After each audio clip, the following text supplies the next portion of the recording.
Hello hi welcome back to our channel. మన ఛానల్లో ఇప్పుడు నాటుకోడి అండ్ ఫిష్ని ఎలా క్లీన్ చేసుకోవాలి అనేది నేను చూపెడుతున్నాను. ఫస్ట్ నాటుకోడిని కాల్చుకొని తర్వాత ఇలా దాని మీద ఉన్న బూరు మొత్తం తీసేసి పీసెస్గా కట్ చేసుకోవాలి. అది ప్రాసెస్ ఎలా అని మీకు చూపెడుతున్నాను. ఒక్కసారి చూడండి. నాటుకోడి ఎప్పుడైనా పెద్ద పెద్ద ముక్కలు కొట్టుకోవాలి. మా అన్నయ్య కొడుతున్నాడు దీంట్లో. సో అలా పెద్ద పెద్ద ముక్కలు కొట్టుకుంటే మటన్ లాగా మనకి అనిపిస్తుంది అన్నట్టు. ఎట్లయినా నాటుకోడి బాయిలర్ కోట్ల కన్నా చాలా టేస్ట్ ఉంటుంది, అంతే బలము. సో వీలైతే మీరు ప్రకృతికి దగ్గరికి వెళ్ళినప్పుడు నాటుకోడి వండుకోవడానికి ట్రై చేయండి, లేదా విలేజ్కి వెళ్ళినప్పుడు లేదా వీలైనప్పుడల్లా నాటుకోడి తినడానికి ట్రై చేయండి.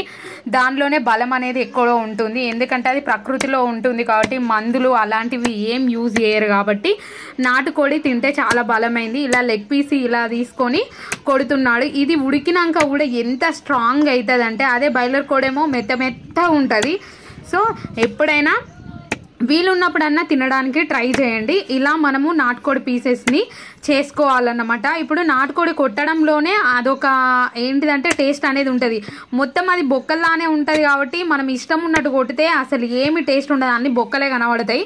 సో చూడండి, ఇలా మా అన్నయ్య కొట్టాడు. ఇది గుడ్లు పెట్టే కాబట్టి గుడ్లు కూడా ఉంటాయి. సో వీలైతే గుడ్లను వేరే చేసి వండుకున్నా కూడా ఇంకా టేస్ట్ ఉంటుంది. తర్వాత తలకాయని ఇలా కొడుతున్నాడు. కొంతమంది తలకాయని డైరెక్ట్ ముక్కు కొట్టేసి డైరెక్ట్ వేస్తారు, బట్ కాదు, దీంట్లో 2 పీసెస్ చేశాడు అన్నయ్య. మీరు ఎలా వీలుంటే అలా చేసుకోవచ్చు. కానీ నేను ఎందుకు చూపెడుతున్నాను అంటే, కొంతమందికి నాటుకోడి కొట్టడం రాదు. సో ఇలా చూడడం వల్ల అట్లీస్ట్ వాళ్ళకి యూజ్ అవుతుందనే ఉద్దేశంతో నేను ఇది పెడుతున్నాను. సో ఇలా తలకాయ కూడా 2 ముక్కలు చేశాడు.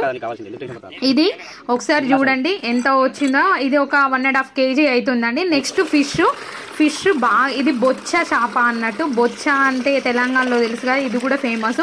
దీంట్లో ఏంటంటే శన అనేది ఎక్కువ ఉంటుంది. సో ఇలా మనము మొత్తము పొలుసులు తీసేసుకోవాలి. చేప పొలుసులు తీసేసుకొని బాగా మంచిగా చేపను ఎప్పుడు ఎంత క్లీన్గా కడుక్కుంటే కర్రీ అనేది అంత టేస్ట్ వస్తుంది. సో దానికి ఉప్పు వేసి ఇలా మంచిగా కడుక్కొని తర్వాత వాటర్ ఎంత పడితే అంత వేయాలి, కానీ వాటర్ లేవని అట్లా వేయొద్దు. తర్వాత మా అన్నయ్య చేసిన విధానం ఏంటంటే, పొలుసులు తీసినాక మళ్ళీ దాని నీసు వాస పోవడానికి నిమ్మకాయ రాస్తున్నాడు. సో నిమ్మకాయ రాసినాక మొప్పలు కొట్టేస్తాడు అన్నమాట. సో చూడండి, ఇలా మొప్పలు కొట్టేసి తర్వాత బొత్తను చీరుతాడు అన్నమాట. ఇది తెలంగాణలో అయితే ఇట్లనే క్లీన్ చేసుకుంటాం మేము. సో ఒకసారి చూడండి. తెలియని వాళ్ళకు ఫిష్ క్లీనింగ్ అనేది చాలా మందికి తెలియదు. సో ఇలా చూడడం వల్ల కొంతమందికైనా తెలుస్తుంది అనే ఉద్దేశంతో నేను ఇది వీడియో అప్లోడ్ చేస్తున్నాను. సో ఇలా తను మొప్పలన్నీ తీసేసి, చాలా మందికి ఫిష్ క్లీనింగ్ రాదండి, అందుకే ఫిష్ కర్రీ వండుకోరు. దాదాపు సిటీలో ఉన్న వాళ్ళేమో బయట కడిగిపించుకుంటారు, కానీ వాళ్ళంతా క్లీన్గా కడగరు. ఒక్కసారి వాటర్లో తీసిస్తే మళ్ళీ మనం వెళ్ళి ఖచ్చితంగా క్లీన్ చేసుకోవాలి. ఎప్పుడైనా ఫిష్ క్లీనింగ్ చేసే ముందు నిమ్మకాయ, పసుపు, ఉప్పుతోని క్లీన్ చేసుకోవడం వల్ల నీసు అనేది పోతుంది. మీరు చూసారుగా, చెన దాదాపు 1/2 kg చెన వెళ్ళింది. దాన్ని కూడా కర్రీ వండుకుంటారు. సో ఇలా చేపని మధ్యలోకి కట్ చేసి దానిలో ఉన్న వేస్టేజ్ అంతా తీసేసి ఆఫ్టర్ దట్ మంచిగా వాటర్ వేసి క్లీన్ చేసుకుంటాము. అది ఈ చేపకు ఒకటే ముళ్ళు ఉంటుంది కాబట్టి, సో మనము తొక్కు పెట్టుకున్నా అంటే చట్నీ పెట్టుకున్నా, ఫిష్ చట్నీ పెట్టుకున్నా కూడా బొచ్చని ప్రిఫర్ చేయడం చాలా మంచిది. ఎందుకంటే ఒకటే ముళ్ళు ఉన్న చేపని తీసుకుంటే ఫిష్ పికిల్ అనేది చాలా బాగుంటుంది.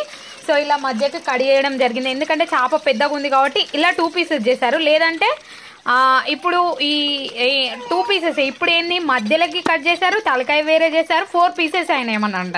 సో మనం ఏంటంటే చిన్న చేపలు ఉండేటప్పుడు డైరెక్ట్ పీసెస్ కొట్టిస్తారు వాళ్ళు, ఇట్లా కాదు. సో చూసుకొని చేసుకోవాలన్నమాట. సో ఎందుకు ఇది పెడుతున్నారు అంటే, నేను చెప్పాను కదా, చాలా మందికి ఫిష్ క్లీనింగ్ రాదు. సో ఇలా చేసుకోవడం వల్ల చాలా ఈజీగా అవుతుంది. ఇంట్లోనే క్లీనింగ్ చేసుకోవడం వల్ల కర్రీ కూడా టేస్ట్ అనేది బాగుంటుంది. సో ఇలా క్లీన్ చేసుకున్నాము. ఫైనల్గా 2.5 kgకి అరౌండ్ చెన ఓంగా 1.5 వచ్చింది. తలకాయను కూడా ఎలా కొట్టాలో విధం. కొంతమంది తలకాయ తినరని పడేస్తారు, కానీ తలకాయతోనే ఫిష్ పులుసు అనేది టేస్ట్ ఉంటుంది. తినపోయినా తలకాయ వేసుకొని వండుకోండి, కావాలంటే లాస్ట్కి స్కిప్ చేయండి. దానిలోకి బగారన్నం స్పెషల్. ఇది మా యొక్క దావత్ అన్నమాట. తెలంగాణలో కక్క, ముక్క, బొక్క ఎట్లుంటుందో నేను చూపెట్టాను. Thank you so much for watching my channel. ఇలాంటి ఇన్ఫర్మేటివ్ వీడియోస్ కోసం మన ఛానల్ని చూస్తూనే ఉండండి. ఏంది దీనిలో ఏం చూపెట్టింది అనుకోకండి, ఇది కూడా కొంతమందికి తెలియదు కాబట్టి నేను ఈ వీడియో అప్లోడ్ చేయడం జరుగుతుంది. So thank you so much for watching my channel. Please support చేయండి.